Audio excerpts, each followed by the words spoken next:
암호화폐가 우리나라 법의 어떤 공백지대? 네. 좀 그런 이미지를 많이 갖고 있잖아요. 네, 맞습니다. 우리가 뭐 암호화폐라고 하니까 이게 뭔가 금융 상품 같은 느낌을 좀 그쵸. 어감상은 주는 게 있는데 어떤가요? 이게 자본시장법이나 이런 게 적용이 되나요?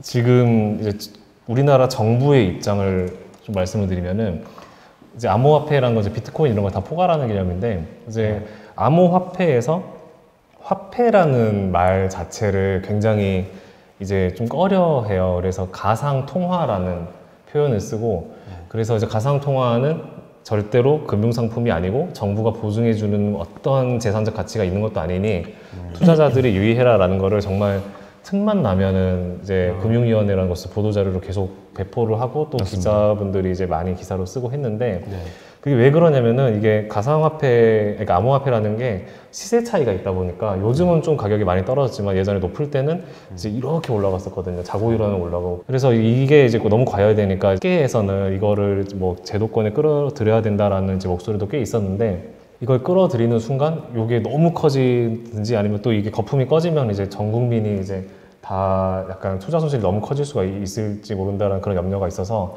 기본적으로 이제 제도권에 지금 들이지 않고 있는 상황이고 그런 논의조차도 아예 하지 않고 있는 상황인데 그래서 이거는 그냥 관련된 법률도 없고 그렇다는 점에서 전적으로 조심해야 된다. 이걸 좀 말씀드리고 싶습니다. 그러니까 이게 좀 묘한 것 같아요. 암호화폐가 유관 부서가 공식적인 의견은 대체로 금융위에서 내죠. 금융위에서 이거를 어떻게 규율할 건지에 대한 나름의 가이드라인도 마련하려고 하고 그러긴 하는데 어느 부서가 이걸 확 떠안고 뭔가 책임지고 지금 끌고 나가고 있는 상황은 아닌 그런 거죠. 맞아요. 근데 이게 약간 국제 추세랑은 또 조금 동떨어져 있는 반응인 것 같기도 해요. 그러니까 뭐 일본이나 독일 같은 경우에는 이미 이제 적법한 결제 수단으로 인정을 한 것 같고 다른 나라들도 좀 열심히 발맞춰서 움직이고 있는 것 같은데 우리나라가 좀 특히 좀 보수적인데 뭐 이유가 좀 있나요? 그건 뭐 대통령께 여쭤봐야 될 것 같은데. 안 여쭤보셨어요? 아유, 잘 연락처 없어가지고. 저는 여쭤보시죠. 오늘 여쭤보고 나오셨어요. 그러게요. 근데 이제 이거는 제가 조금 말씀드리고 싶은 거는 그 우리나라를 포함해서 중국하고 우리나라가 대표적으로 외환에 굉장히 민감한 나라죠. 나라 자체가. 금융 쪽 선진국들은 사실 이 비트코인을 비롯해서 암호화폐에 상대적으로 관대한 편이고요.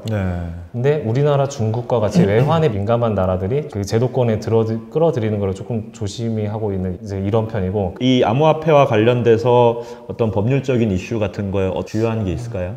암호화폐와 관련된 법이 없다고 해서 법이 적용이 안 되는 게 아닙니다. 암호화폐와 관련해서 특별한 법령이 없다는 거지 우리가 흔히 아는 민법, 형법 적용할 수 있는 법률 자체는 일반적인 법률이 있다라는 거고요. 그리고 저희들이 말하는 게 제도가 현실을 좀 뒤따라가는 편이잖아요. 암호화폐가 대표적으로 지금 그런 사례인데 지금 저희 이제 개인들은 사실 암호화폐 쓸 일이 뭐 많지 않겠지만 지금 기업들 같은 경우에는 굉장히 이 암호화폐 쪽에 관심을 많이 보이고 있습니다. 실제로 사업도 하고 있습니다. 아무튼 그래서 저희 법인 같은 경우에는 대체로 지금 그쪽 암호화폐와 관련된 사업성 검토 같은 그런 자문일을 굉장히 많이 하고 있고요.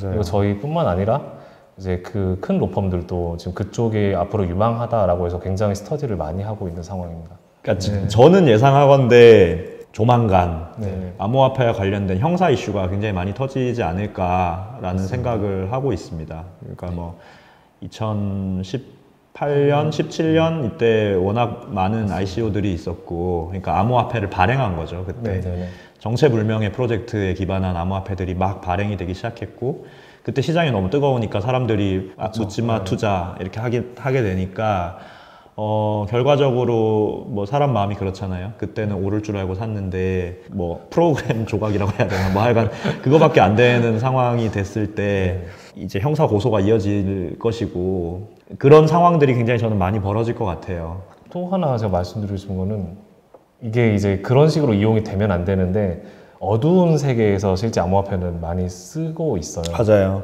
네네. 그것도 이슈가 되죠. 이제 뭐 다크 웹이라 그래서 일반인들이 접근할 수 없는 그런 사이트에서도 결제 수단이 비트코인이었고요. 그러니까 범행에 대한 그 대가로 비트코인이나 이런 암호화폐를 많이 주죠. 그쵸, 네. 근데 작년에 판례가 하나 나온 거 있잖아요. 그 대법원에서 그 이게 몰수의 대상이 되느냐 암호화폐가 그게 나오면서 약간 그래도 우리나라에서 약간 그래도 암호화폐 성질에 대해서 한번 정리가 됐다 이렇게 보는 것 같은데 저는 되게 인상적이었던 게 그 암호화폐를 압수하는 방법이 그러니까 실제로 어떻게 작동을 할까 궁금을 했었는데 공교롭게도 한 그 판례 나오고 얼마 안 있어서 저희 클라이언트 관련해서 압수수색 뭐 그런 사건이 있어서 그 현장에 간 적이 있었거든요. 근데 실제로는 진짜 개인 전자지갑을 가지고 와서 거기에 그거를 옮기고 그걸 가져가서 동일성을 담보하는지를 뭐 확인하고 그냥 뭐 그렇게 진행을 하시더라고요. 그렇게 할 수밖에 없을 것 같아요. 네. 그래서 암호화폐 관련돼서 참 법률 문제가 많은 듯 하면서도 정말 직접적으로 규제되고 있는 법률이 그렇게 많지 않기 때문에 의외로 굉장히 뭐 이게 법적 공백이 좀 많은 건 사실인데 점점 법원이 이거를 재산적 가치가 있는 그러니까 물건은 아니지만 재산적 가치가 있는 대상으로 보고 있고, 네, 앞으로는 이제 형사 이슈도 많이 터질 수 있을 것 같고요. 네, 그래서 법률 이슈는 계속되는 것 같습니다. 암호화폐 영역이 계속 발전할까요? 라고 희진송님이 말씀하셨는데 혹시 어떠실 것 같아요? 저희가 그래도 사건들은 좀 하는 편이잖아요. 저는 이게 사실 기술적으로는 제가 뭐 그런 말을 들은 적은 있어요. 그러니까 블록체인이라는 것이 기술적으로는 더 우월하다는 것이 맞다. 이것이 그 외부의 해킹으로부터 뭔가를 지키는 데 있어서 훨씬 우월하다. 이거는 맞는데 그 장점을 이용하기 위해서 너무 많은 컴퓨팅 파워가 필요하다. 너무 많은 이제 로스가 있다. 그래서 과연 많은 경제 주체들이 이 블록체인을 이용할지에 대해서는 좀 회의적으로 보는 시각도 있더라고요. 두 번째는 암호화폐만 국한해서 봤을 때 암호화폐는 좀 이건 제가 너무 나가는 얘기일 수 있는데 달러화와의 충돌 때문에 이게 여러 가지로 기존 경제 체제에서 그냥 쉽게 발전하게 가만 놔두지는 않지 않겠나 하는 생각은 좀 들어요. 그래서 좀 지켜봐야 될 것 같습니다. 한 뭐 진짜 10년, 20년의 호흡으로 봐야 되는 게 아닌가 그런 생각이 듭니다. 혹시 변호사님께서는 글로벌에 강하시잖아요. 외국에서 어떤가요? 무슨 말씀이시죠? 그러니까 근데 저 궁금해서 그러는데 독일이나 이런 데서 비트코인 결제 이런 게 조금 본 적은 있나요? 저는 실제로 본 적은 없어요. 그러니까 사실 독일은 막 은행에서도 많이 도입하고 굉장히 이 부분에 있어서는 되게 급진적이라고 알고 있는데 뭐 생활 속에 그렇게 스며들어 있는 것 같지는 않고. 선생님 독일이 좋으세요? 한국이 좋으세요? 한국이죠. 어디서 대서 순간 한국 3초 정도 고민했는데 그냥 한국이 좋습니다. 갑자기 궁금해서 한번 여쭤봤어요. 소세지가 좋으세요? 김치가 좋으세요? 근데 뭐 막간을 이용해서 아까 그런 질문이 있더라고요. 태순 변호사님 새로 이제 강아지 이렇게 오신다고. 사실은 강아지를 제가 무슨 뭐 어디 가서 입양해 오고 이건 아니고요. 사실은 유기견을 임시 보호를 하고 있는 상황입니다. 아마 키우지 않겠나라는 생각을 하고 있고요. 너무 이미 정이 많이 들어가지고 그래서 뭐 그렇습니다. 근데 하필 이름이 밤비거든요. 정말. 그래서 굉장히 의도적으로 저는 지금 하필이라니요. 묘하게 기분 나쁠 것 같아요. 태승 변호사가 밤비야 이러면 기분이 나쁠 것 같아요. 저희 밤비도 콧구멍이 예쁩니다. 밤비 착하지? 하지마 막 근데 이럴 수가 지금 질문 중에서 박 변호사님은 당연히 20대겠죠? 이런 질문이 아니에요. 10대예요. 10대. 10대세요, 고등학생이라고 아까 못 보셨구나. 좋은 생일 선물로. 와 정말 축하드립니다.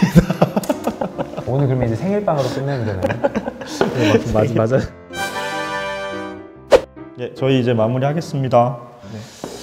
자 여러분 오늘도 너무 감사했고요. 다음 주에 또 뵙겠습니다. 랜덤으로 써야 되겠네. 아, 정말 신났구만. 언제 해보겠어요? 좋아해 은근히. 네, 그럼 좋아하네. 그냥 좋아해. 네. 여러분들도 이제 좋은 밤 보내십시오. 네. 저희가 뭐야 이게 잘하겠습니다. 감사합니다. 잘할게요. 네.